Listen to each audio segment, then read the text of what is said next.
Hello, YouTube. This is Timothy Humphrey. This is my first video that I'm making, so you'll have to apologize if I seem a little bit nervous. But to some people who are seeing this, you would be associated with the Kumara Center for Spiritual Awareness, and probably you don't have any idea who I am, which is fine. I'm actually the president of the Kumara Center, and the reason why I think you probably wouldn't know about me is that I haven't attended a lot of the events, the satsangs and the intensives. Used to attend a lot of those a good bit. Now my involvement is more in a different area. So like I said, I'm the president and I'm on the core council of the group, and we have board meetings, and in the past they used to be in person. But with all the COVID lockdowns, we went to more Zoom-oriented meetings. And when we got back together 2 months ago now, I think it was, or maybe last month, it was different. Instead of just, gathering together and talking, these meetings were more, just kind of informal. It seemed like just enjoying each other's company. And it had been a year since we've seen each other. So in any case, the last meeting we had in person, it was just outdoors and we ate food and, talking, and really it was just a good time. It almost didn't even seem like a board meeting. And one of the topics that came up is one that comes up a good bit is how can we increase engagement with the organization? And unbeknownst to me, I ended up in a monologue of a good promo video, I guess. And after I was done speaking, the idea came about that I should put this on a video because it was just a good message to share. So even though that was a month ago and I'm kind of a month and a half late now, I thought, hey, better late than never. So that's where this video came from. It's just really my reasons for why I got involved with Kumara Center. So my story with the organization started back in 2011. And at that point in time, I was more in the Law of One book series. I had read that maybe 10 years prior to that point in time. I had read several things, and it seemed like I was in phases. At some point I was into some channeled readings from Emmanuel and, other things, and got into angels. Then I got into Law of One with channeled material from Ra.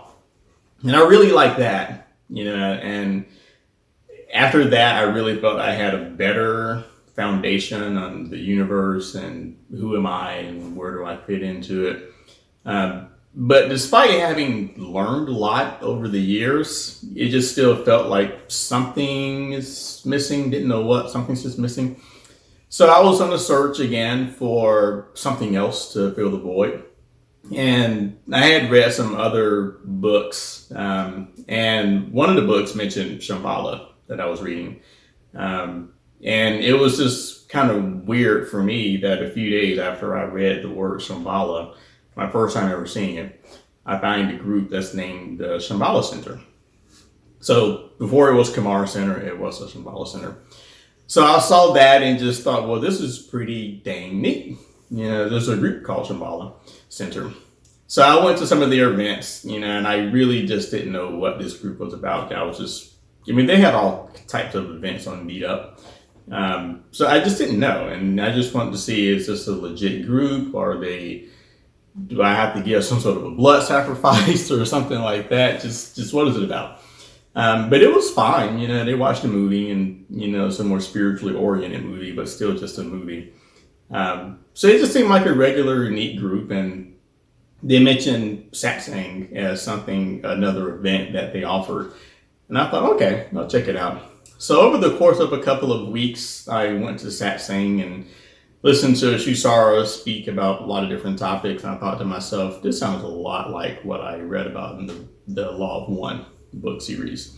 Definitely some things were different, but there was a lot of similarity. And for me, that was a key thing, in all of my learnings up until then. And even now, a lot of times I look for similarities between what I've already accepted to be true and new material, and does it fit in with what I already know. So there were some similarities there. It felt right what I was hearing. So I got more involved with the group. And eventually I started working one-on-one with Shusara. And so this lasted for, years, a very long time. And I like to think that I went from just being a person who was just looking in books all the time to somebody who was putting the learnings more into practice, because up until that point, it's just learning, taking it in. And then with Shusara, it kind of transitioned into more like my personal life. How does this relate to my personal life? Not just what I read, but, just the work that she and I did. And even the satsang, I'm sure that's what's discussed. And I could see that, there were a lot of areas in my life that I was just blind to. As much as I thought I knew a lot about a lot, maybe, there was a lot literally that kind of was just right in front of my face. I just didn't see it. It's kind of funny to think about that you can know something, but yet you don't see it when it's showing up in your life. Just stories you tell yourself. I think if you're familiar with Byron Katie, where would you be without your story? And, seeing yourself as a victim all the time. It was just interesting that these things that I'm learning are applicable to me right here, right now in my life. I don't have to read a book. I can just go outside and get pissed off with somebody, and there's my lesson. You're going to pass or fail. So I was just seeing the benefits to my life personally. And I think the biggest thing for me, I stuck around with Kumara Center for so long just because I saw so much benefit for me. But probably the two biggest things is that I was able to reconcile with both of my parents.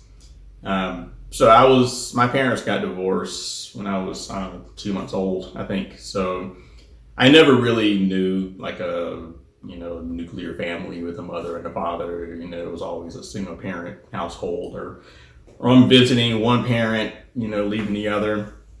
And without going into too much of that story, I'll just fast forward and just say that because of situations that happened, I ended up having a grudge against both of my parents, really. My mom more so than my dad, just because I lived with her and had more opportunities to, get a grudge against her. But basically, I was just kind of estranged from both of my parents for a long time. To my dad's credit, really to both of my parents' credit, they did want to reach out to me. So it wasn't like anything really horrible happened. I mean, of course, for me and my interpretation, horrible things happened, but in reality, it wasn't really like that. But nevertheless, what you perceive, is what you're going to create. So I had this horrible, nasty, you did me wrong story, in my mind. And so I was just estranged from them for, a long time, and a few decades, actually. So in the course of me working with Shusara, she would repeatedly bring this up, that there's this issue, you really got to look at it. You really got to look at it. And it just kind of, kept coming up. And, I had to just accept that, A, yes, I do need to look at this. And B, again, I need to actually apply what I'm learning. It's not enough to just know about the mind and, dissolution, states of the mind, all of this, the spiral. And, it's nice to know this stuff, but, you have to put it in practice. It has to be in your life. You have to change your life somehow. You have to make it real for you. And I was really starting to take that to heart. And I realized that, yes, I really have got to make good with my mom.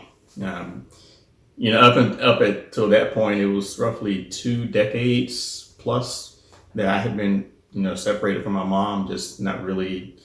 So to give you an example, she could call me just to say, just to keep in contact. And our conversation, if it lasted 5 minutes, that would have been a record.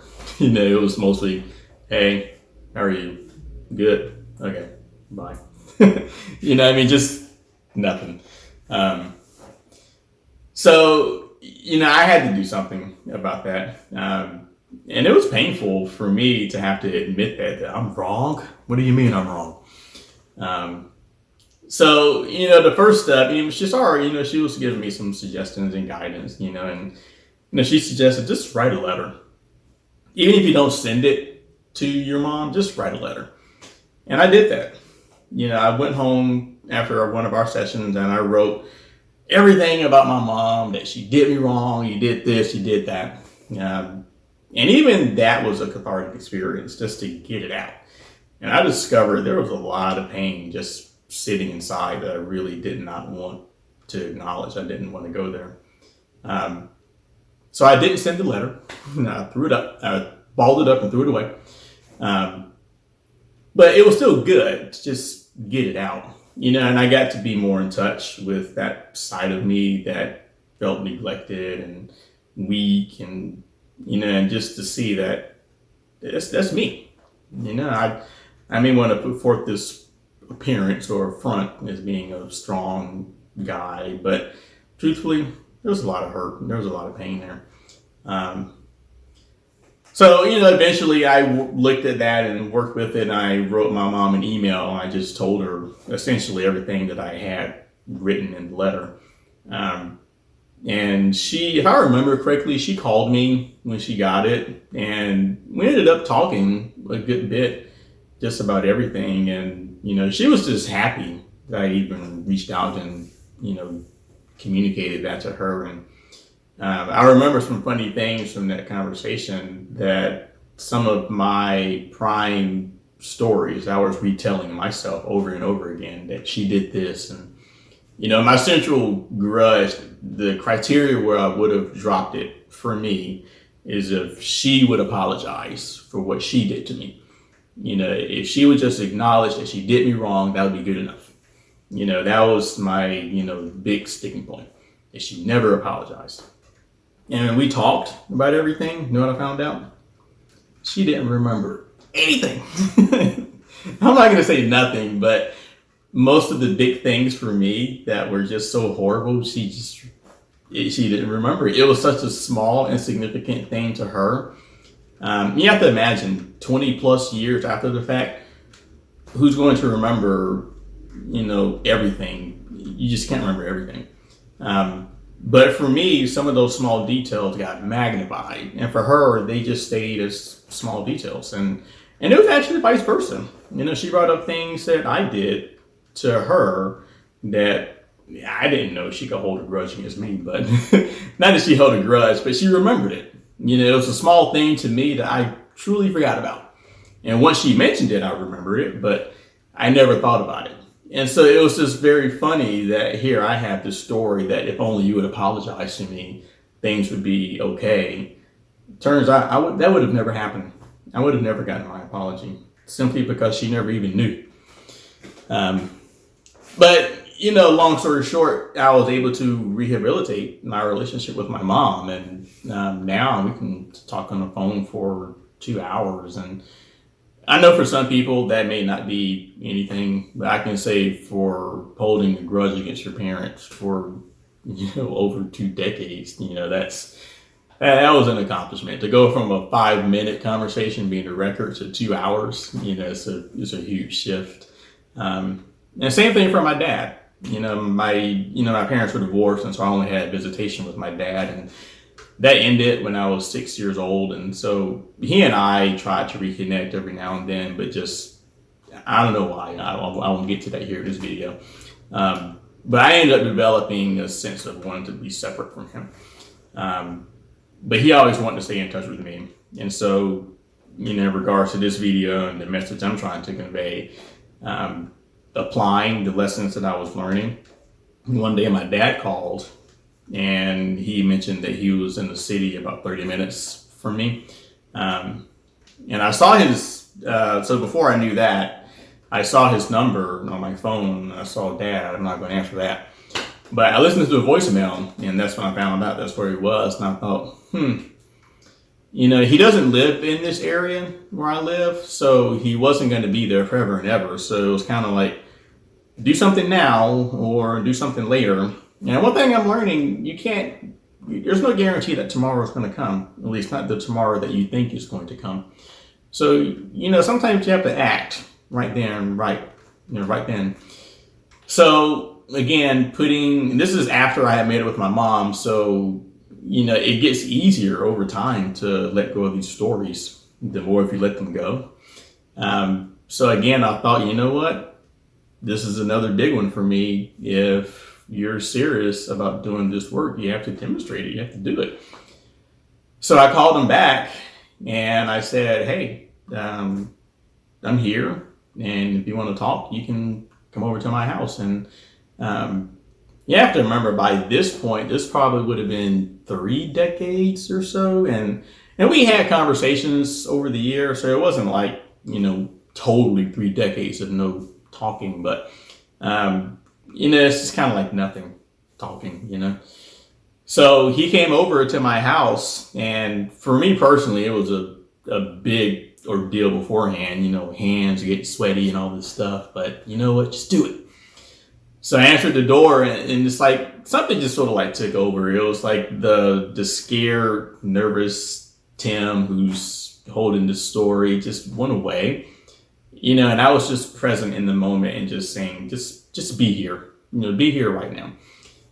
So I was just like, hey Dad, and he came in and we hugged and he saw my place and he saw the yard, and the work that I did around the yard. And yes, I'm country. I'm not sure if yard came out with a drawl, but I'm from the South, so I have a Southern drawl, so get used to it. But, we talked and I think it was cathartic for both of us. He actually told me that he was sorry about how things happened. And I never realized how much of a big deal that was for me to hear that he didn't like how things happened with us. He actually acknowledged that some of it was his fault. And that was actually a nice thing to hear too, that, wow, he acknowledges his role in what happened. And, and I told him that I loved him. It's past and, here we are now. And I guess things happened the way they did, but you just have to let it go. And, we took a picture, took a selfie. So he has a selfie of us, and I still don't have quite that father-son relationship with my dad. I guess after so long of not really seeing him as a dad, and that bond never quite grew. But there doesn't seem to be that distance or like latent animosity that was there. It felt cleared. It was like if you have just this nasty thing that's just hanging around your life, just like the asthma that's just always there. And, it's like, it's just gone. We could talk, we just don't. He doesn't feel inclined, I don't feel inclined, but it doesn't feel like there's, any reason not to. So I'm just trying to say, it's not like this is like some perfect, rainbows and sunshine ending to a story. There's probably still work to do on my part. I'm not saying I'm perfect, but to be able to have made the changes that I did for me personally was pretty huge. And I have to thank Shisara for that. She helped me make some milestones in my life. So thank you, Shisara. This is why I'm doing this video now. Maybe I can help somebody else out. So yeah, this is why I stuck around with the Kumara Center for so long and have gotten so engaged with it, because I see the value in the work that, can be done. I think I'll probably make this a video series and do some other videos, just thoughts that are on my mind. I've done enough work over the years and learned enough things that, maybe I can begin to help other people, who may have been in a similar position that I was in. So in any case, thank you for listening to this long video. I'm not sure how long it is, so I'll find out pretty soon. And I will talk to you guys next time.